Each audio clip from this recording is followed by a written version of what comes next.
Hello students, good afternoon. आज आपका NEET जी session है। तो नीट जी के सेशन में रेडॉक्स चैप्टर के थोड़े एमसीक्यूज जो अब तक की प्रीवियस एग्जाम में पूछ लिए थे। बच्चा लोग, ये बुक है 31 ईयर नीट बुक। इसमें चैप्टर 1 में रेडॉक्स के क्वेश्चन है। तो हम चैप्टर 1 में एक क्वेश्चन है, क्वेश्चन 2008 में पूछ लिया था। पहले हम क्वेश्चन लिखेंगे फिर उसको सॉल्व करेंगे। तो क्वेश्चन ऐसे आएंगे कि number of moles of MnO4 minus required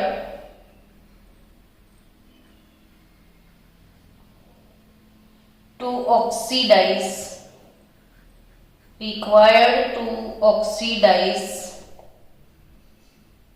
1 mole of ferrous oxalate, 1 mole of ferrous oxalate completely in acidic medium.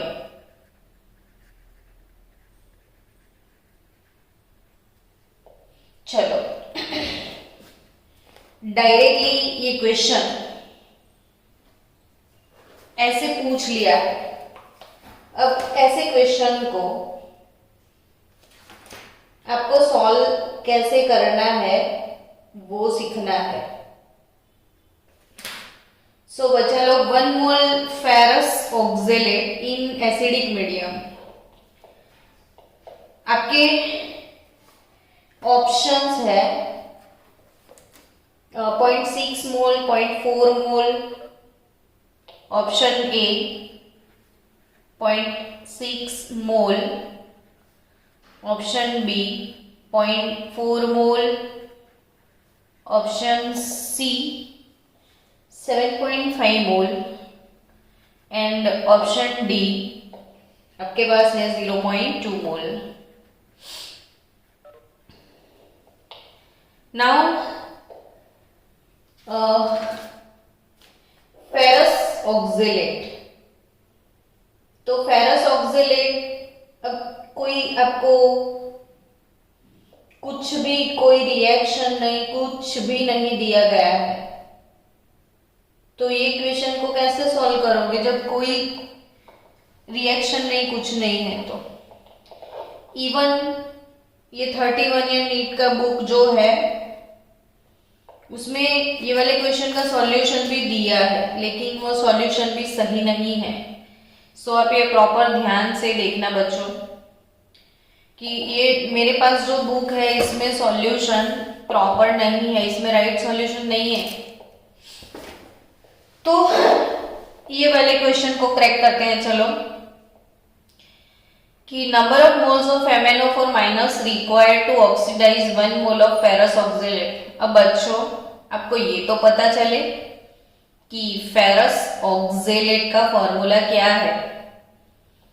तो ऑक्जेलिक एसिड बना, मतलब सिखाया था मैंने, H2C2O4 ऑक्जेलिक एसिड। बहुत चैप्टर 1 में मैंने 2, 3, 4, 10 बार बोला है ऑक्जेलिक एसिड के बारे में। आपको फिर से एक बार याद दिला दूं, COOH ये इसका फॉर्मूला है ऑक्जेलिक एसिड का।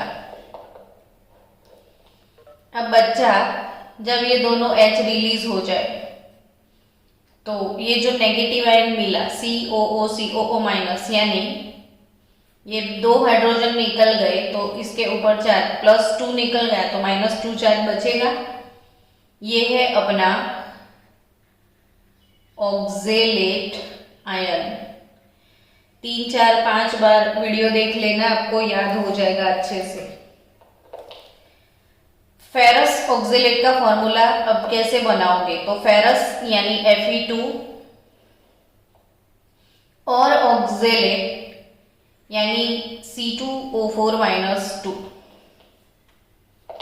तो Fe2 और C2O4-2 दोनों का चार्ट 2, तो ऑब्वियसली आपका कंपाउंड बनेगा FeC2O4 ferrous oxalate directly.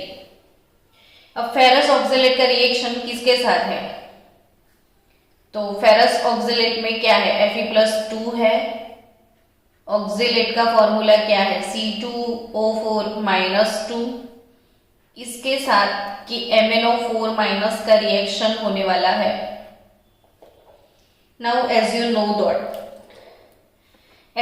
That MnO4- is a very strong oxidizing agent, very strong oxidizing agent। तो ऑब्वियसली ये दोनों को ऑक्सीडाइज करेगा। अपने को खुद को सोचना है, रिएक्शन खुद बनाना पड़ेगा आपको।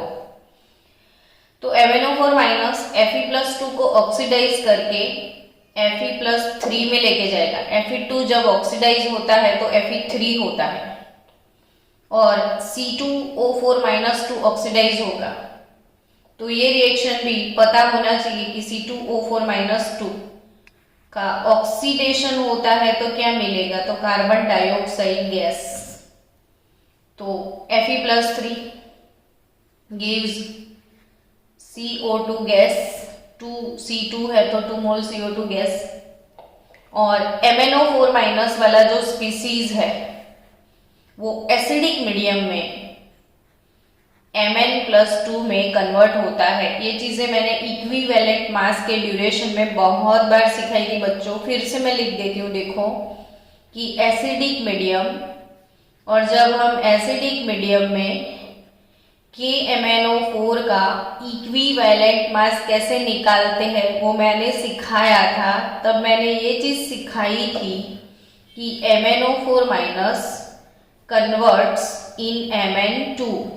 एसिडिक मीडियम में ये पर मैंगनीट आयन जो है कि मैंगनीज 2 में कन्वर्ट होता है, और इन acidic medium dichromate ion converts into chromium 3 ion. तो Cr2O7- 2Cr+3, फिर इनको बैलेंस कर देना ऑक्सीजन के हिसाब से। तो ऑब्वियसली ये 7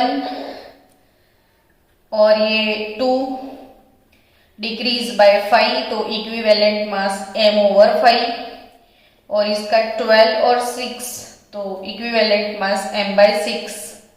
यानी for KMnO4 equivalent mass M/5 लेते थे, और for K2Cr2O7 in acidic medium M/6 लेते थे। चलो अब हमको ये रेडॉक्स पे फोकस करना है। मैं फिर से एक बार लिख दूं वो रेडॉक्स कि MnO4- जो कि स्ट्रॉन्ग ऑक्सीडाइजिंग एजेंट है वो Fe2 को Fe3 में कन्वर्ट करेगा, और ऑक्जेलेट आयन यानी C2O4- को कार्बन डाइऑक्साइड में कन्वर्ट करेगा, और खुद Mn+2 में रिड्यूस होगा। अब मैंगनीज जो है उसका ऑक्सीडेशन स्टेट 7, Fe का 2, कार्बन का कितना निकलेगा? तो C2O4- में कार्बन को X सपोज कर लो, 2X, ऑक्सीजन का -2 और ओवरऑल -2, तो 2X = 4 2 8, 8 - 2 यानी 6, और 3, तो एक कार्बन का 3, तो फॉर 2 कार्बन इट इज 6, एक Fe का 3, एक कार्बन का 4, फॉर 2 इट इज 8, और मैंगनीज का +2। सो MnO4- 7 से 2 डिक्रीज बाय 5, लेकिन Fe तो Fe इंक्रीज बाय 1 और कार्बन इंक्रीज बाय 2, 6 से लेके 8, Fe 2 से लेके 3, तो टोटल इंक्रीज बाय 3 मिलेगा आपको। तो यानी कि बच्चों ये फेरस ऑक्जेलेट जो है, क्योंकि ये स्ट्रॉन्ग ऑक्सीडाइजिंग एजेंट है, तो फेरस ऑक्जेलेट में वो Fe2 को भी ऑक्सीडाइज करेगा और ऑक्जेलेट को भी ऑक्सीडाइज करेगा। तो दोनों स्पीसीज का ऑक्सीडेशन पॉसिबल है। So increase by 3, it is decrease by 5, MnO4 minus two Mn2। अब कैसे बैलेंस किया जाए, तो ऑब्वियसली 5 को 3 से मल्टीप्लाई कर दो, 3 वालों को 5 से। सो 3 MnO4। अब ये जो दोनों को 5 से मल्टीप्लाई करना है, तो मैं डायरेक्टली दोनों को अब कनेक्ट करके FeC2O4 लिख दूं। अगेन इसको 3 से मल्टीप्लाई करना है, सॉरी ऑक्सिलेट को Fe, ये दोनों को 5 से, तो 5 Fe3, फिर ऑक्सिलेट वाला ये पोर्शन भी 5 से यानी 10CO2 और मैंगनीज वाला पोर्शन 3 से यानी 3Mn2। अब तो आपको बाकी का वो ऑक्सीजन हाइड्रोजन बैलेंस करना है, लेकिन वो हमें अभी नहीं करना है क्योंकि हमारा आंसर तो इसमें निकल जाएगा। क्वेश्चन क्या है कि number of moles of MnO4 minus required to oxidize 1 mole of ferrous oxalate. Completely word लिखा है, कंप्लीटली यानी दोनों का, Fe2 का भी और इसका भी होता है। तो number of moles of MnO4 minus required to oxidize 1 mole of ferrous oxalate. तो ये वाली रेडॉक्स में आप देखोगे कि for 5 moles of FeC2O4, for complete reduction of 5 moles of FeC2O4, 3 moles MnO4 minus are required। देखो 5 मोल के लिए कितने मोल चाहिए, 3 मोल चाहिए ना। तो for 5 mole oxalate, for 5 mole oxalate 3 mole MnO4 minus are required, then for 1 mole of ferrous oxalate how much? तो 3/5। तो 3/5 को मुझे सीधा पॉइंट में कन्वर्ट करना है। मैं 2 से मल्टीप्लाई करूँ तो 6/10। So your answer is 0.6 here. और ऑब्वियसली हमारे पास ऑप्शन है, ऑप्शन ए 0.6 मोल। लेकिन ये जो भी पिंक कवर वाला बुक है मेरे पास 30 इयर्स चैप्टर वाइज, इसमें उसने 2/5 मोल लिखा है। It's wrong, not 2/5 mole, because इसने सिर्फ ऑक्जेलेट का ऑक्सीडेशन किया। तो इधर खाली ऑक्जेलेट का नहीं होगा बच्चों, दोनों का होगा, Fe का भी होगा, ऑक्जेलेट का भी होगा, दोनों का होगा, है ना। ओके चलो, तो ये क्वेश्चन सॉल्व हो गया। अब नेक्स्ट क्वेश्चन वही बुक में 2007 का क्वेश्चन है, 2007 का सेम क्वेश्चन है, थोड़ा डिफरेंट है। The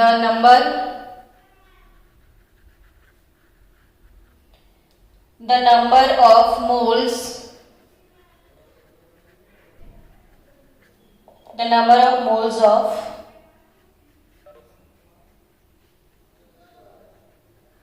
KMnO4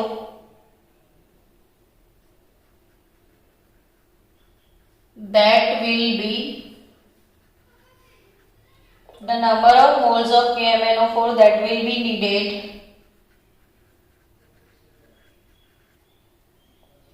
to react with 1 mole of sulphite ion in acidic medium. So students, very nice question again. Option A 4/5, option B 2/5, option C 1 or D 3/5. It is the question of 2007. The number of moles of KMnO4 that will be needed to react with 1 mole of sulfite ion in acidic medium. खुद reaction बनाना पड़ेगा. So KMnO4 से आपको species कौन सा निकालना है? MnO4 minus. अब तो थोड़ा बहुत आपको समझ में आ गया कि इन acidic medium MnO4 minus converts into Mn+2. The number of moles of KMnO4 that will be needed to react with sulfite. अब सल्फाइट का फॉर्मूला पता है तो काम चलेगा आगे. तो sulphite is nothing but SO3-2. Sulphite क्या है? SO3-2. तो वो ऑक्सीडाइज होता है SO4-2 में. बिकॉज के स्ट्रॉन्ग ऑक्सीडाइजिंग एजेंट है तो सामने वाला ऑक्सीडाइज ही होना है. तो अगर ये सल्फाइट है, इसके पास 3 ऑक्सीजन है तो ये 4 हो गए. और वैसे भी आप लोग जानते हो कि addition of oxygen is called oxidation. तो 3 था 4 हो गया, एडिशन ऑफ ऑक्सीजन हुआ, सो इट इज ऑक्सीडेशन. सो बच्चा लोग, सल्फाइट आयन अगर है तो वो हमेशा ऑक्सीडाइज होता है सल्फेट में. सल्फाइड किस में ऑक्सीडाइज होता है? सल्फेट में. चलो, MnO4 माइनस मैंगनीज का 7, सल्फाइड में 3 2 6 और 2 प्लस 4 है, मैंगनीज 2 है और सल्फर 6 है. चलो अब देख लो किसमें कितना चेंज आया है. तो MnO4 माइनस 7 से लेके 2 डिक्रीज बाय 5. दोनों साइड MnS सिंगल सिंगल है, कुछ बैलेंस करने की टेंशन नहीं है बहुत ज्यादा. और ये हो गया 4 to 6 इंक्रीज बाय 2. अब ये डिक्रीज बाय 5 तो इसको 2 से मल्टीप्लाई करो, इसको 5 से मल्टीप्लाई करो. तो ये 2 से मल्टीप्लाई होगा ये वाला रिएक्शन. तो 2 MnO4 माइनस 5 SO3-2 2 Mn+2 और बचा क्या? 5 SO4-2. अब हाइड्रोजन ऑक्सीजन मुझे बैलेंस नहीं करना क्योंकि मेरा आंसर तो इधर आ गया है. तो क्या क्वेश्चन है? 1 mole of sulphite in acidic medium. Okay, तो here it is 5 mole. 5 moles of sulfite required. 2 moles of MnO4 minus 5 moles of sulfite required 2 moles of MnO4 minus. तो for 1 mole क्या सीन होगा? तो 2/5 and we have the answer 2/5. चलो, it's done now. अब ऐसा कोई question है तो यस, वही क्वेश्चन के नीचे और भी एक ऐसा क्वेश्चन है. तो और भी है तो कोई बात नहीं, हम और भी सॉल्व कर लेंगे. हम थोड़ी पीछे हटने वाले हैं.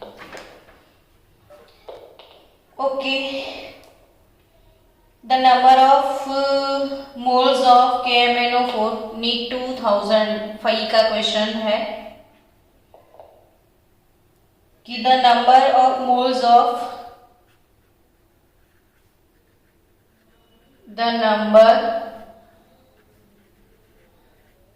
of moles of KMnO4, the number of moles of KMnO4 reduced by 1 mole of Ki in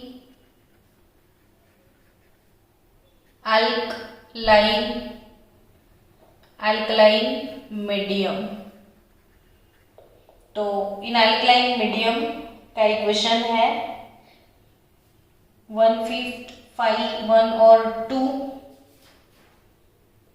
तो चलो सॉल्व कर लिया जाए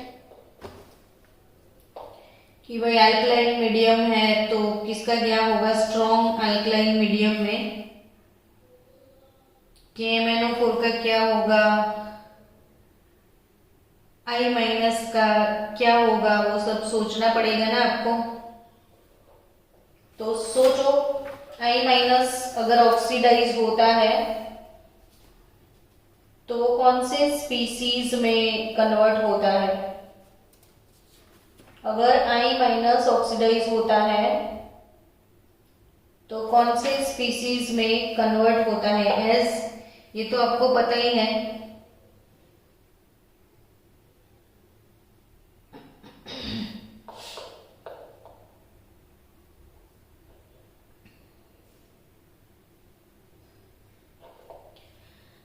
the number of moles of KMnO4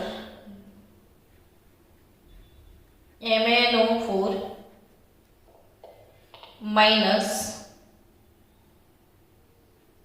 strong alkaline medium अगर है तो स्ट्रॉन्ग अल्कलाइन मीडियम में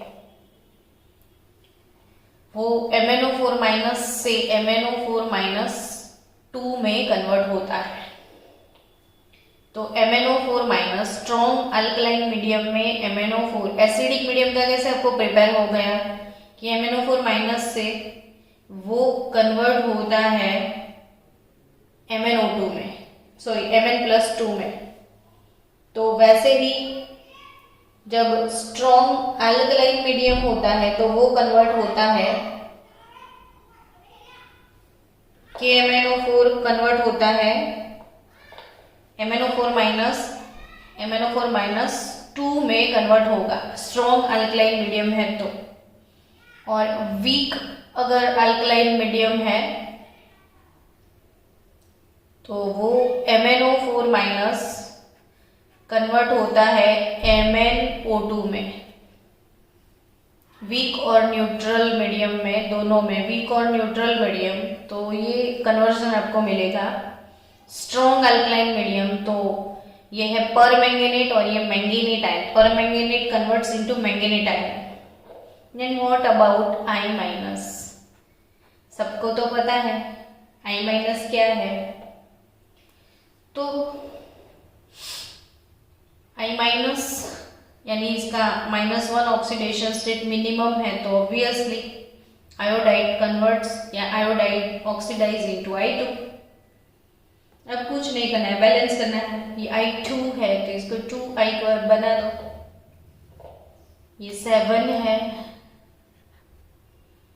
ये -2, एक का -1, 2 का -2, ये +6 और ये 0। So 7 to 6 decrease by 1,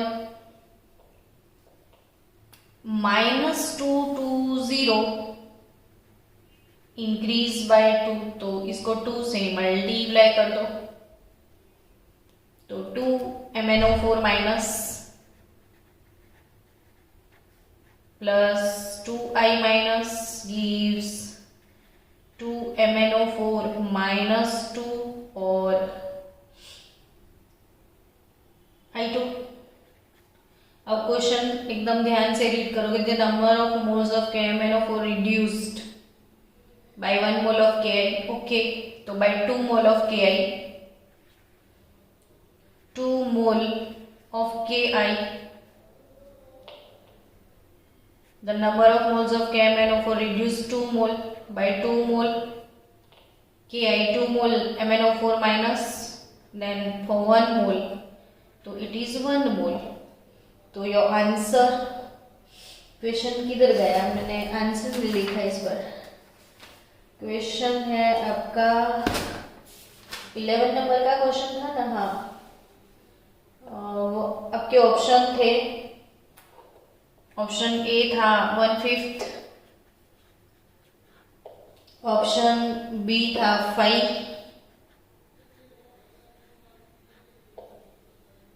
option C 1 और ऑप्शन डी 2।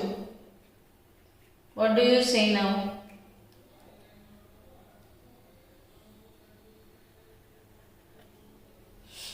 1, ठीक है। तो ऐसे रेडॉक्स के एमसीक्यूज आप जितने सॉल्व करोगे तो आपको इसमें और भी बहुत सारे क्वेश्चंस मिलेंगे, और जैसे आपको ऐसे क्वेश्चन मिलते हैं तो please forward it to me, तो आपके लिए मैं और एक वीडियो बना दूं। सो चलो बच्चा लोग,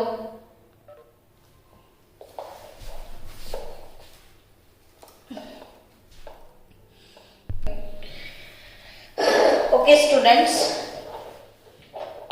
वन मोर क्वेश्चन, कुछ हटके। एक रिएक्शन है FeS2 ion pyrite, FeS2 plus O2 gives Fe2O3 plus SO2। तो ये क्वेश्चन है कि what is equivalent mass of FeS2। What is equivalent mass of FeS2? चलो, really awesome question is that what is the equivalent mass of FeS2। सो चलो equivalent mass निकालते हैं। तो FeS2 इसका हो रहा है ऑक्सीडेशन, आपको मिल रहा है Fe2O3 प्लस SO2। तो आपको बैलेंस करना है इसको। अब FeS2 में Fe का ऑक्सीडेशन स्टेट क्या होगा बच्चों? जैसे O-2 ऑक्साइड होता है, O-1 पेरोक्साइड होता है, O-2 ऑक्साइड होता है, O-1 पेरोक्साइड होता है, वैसे ही OS से टिपो ऑक्सीजन के ग्रुप में ऑक्सीजन की -1 -2 वैलेंसी होती है, वैसे सल्फर की भी -1 -2 दोनों होती है। जब सल्फर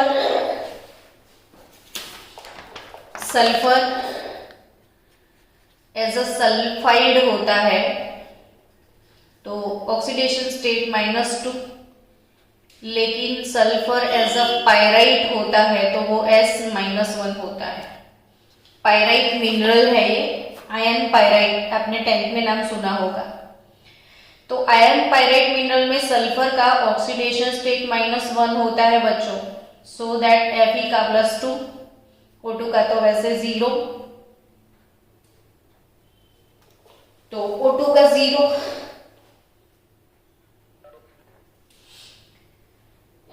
Fe का +3 हो गया, सल्फर का +4 हो गया, ऑक्सीजन का -2 हो गया। यानी लिटरली ये जो ऑक्सीजन है ये 0 से -2 उसका रिडक्शन हुआ, और ये वाली स्पीसीज में सल्फर ऑक्सीडाइज हुआ, Fe भी ऑक्सीडाइज हुआ, दोनों एक साथ ऑक्सीडाइज हो गए।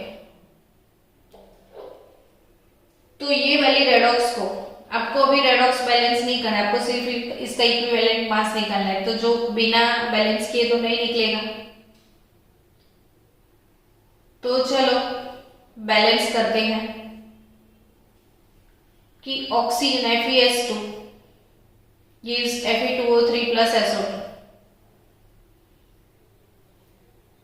तो इसमें Fe जो है Fe तो Fe का ऑक्सीडेशन चेंज हुआ, तो इस साइड Fe2 है तो इधर भी 2 डालना पड़े आपको।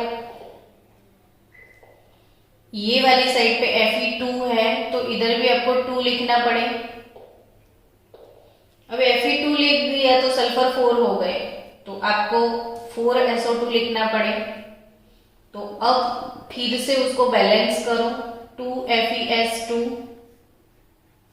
Plus O2 gives Fe2O3 plus 4SO2। अब सबके कपल तो बनाने पड़ेंगे ना, Fe का Fe के साथ, सल्फर का सल्फर के साथ, तो ऑक्सीजन का किसके साथ बनाओगे? क्योंकि अभी हमको इक्विवेलेंट मास निकालना है, हम पूरा रेडॉक्स बैलेंस नहीं भी करेंगे तो कोई इश्यू नहीं है, हमको सिर्फ कितना डिक्रीज मिला वो ही देखना है। सो यहाँ पे एक Fe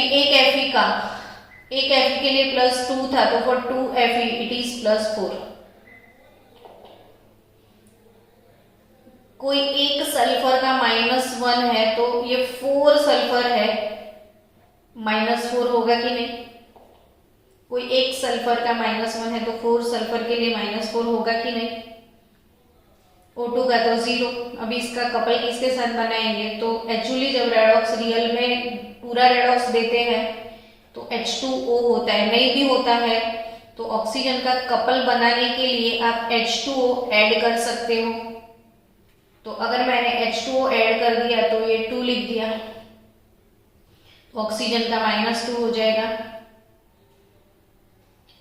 चलो अब इधर ध्यान दो आप कि 2FeS2, एक Fe का 2, एक Fe के लिए 2 तो 2Fe के लिए 4, एक सल्फर के लिए -1 था, 4 के लिए -4, O2 का 0, Fe एक का प्लस 3 तो 2 के लिए प्लस 6, और सल्फर जो कि 1 का 4 तो 4 का 16 हो जाएगा।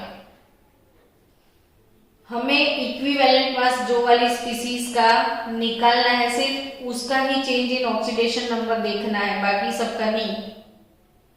तो totally change in oxidation number इसमें क्या आया वो देखते हैं। तो 2FeS2, Fe का देखो 4 से लेके 6 इंक्रीज बाय 6 हो गया, सॉरी इंक्रीज बाय 2, 4 से लेके 6 इंक्रीज बाय 2, और सल्फर का -4 से 16 तो increase by,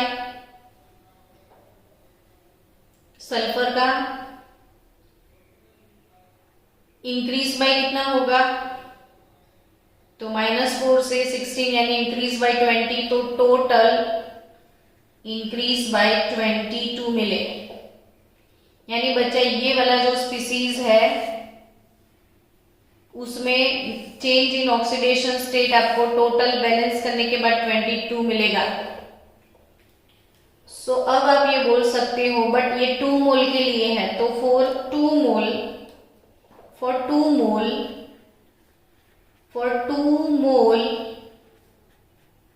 FeS2 change in oxidation number 22, तो for 1 मोल it is 11। 2 मोल के लिए इतने हैं तो 1 मोल के कितने, तो 11 मिले। तो change in oxidation number 11 consider करने हैं, तो व्हाट इज इक्विवेलेंट मास? तो molar mass upon change in oxidation state, तो molar mass by 11, molar mass by 11। Students, एक बुक है नीट चैंपियन केमिस्ट्री, आप सब लोग लेके आओ और ये रेडॉक्स चैप्टर के जितने भी नीट जी के एमसीक्यू है वो प्लीज सॉल्व करो आप, ताकि आपका नीट जी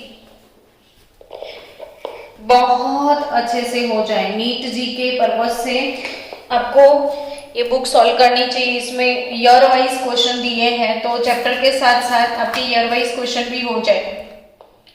2017 का एक क्वेश्चन है, 2017 का नीट का, कि the pair of compound, the pair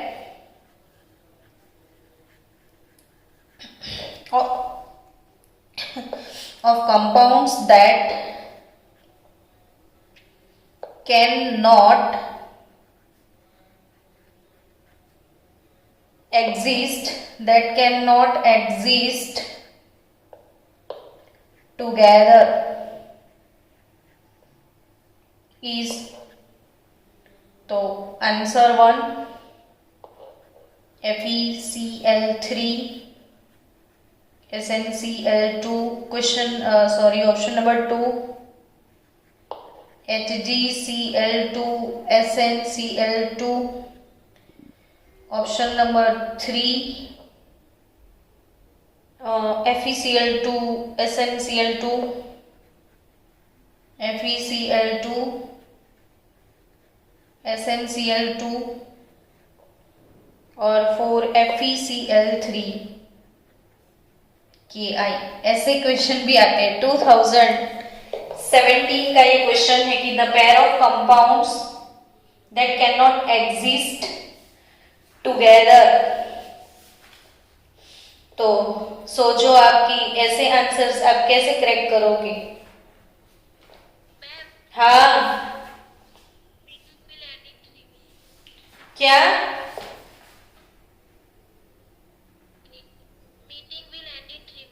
okay.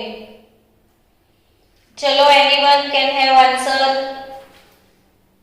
कि इसमें से कौन सा पेयर जो है वो एग्जिस्ट नहीं करेगा? बोलो, एनीवन।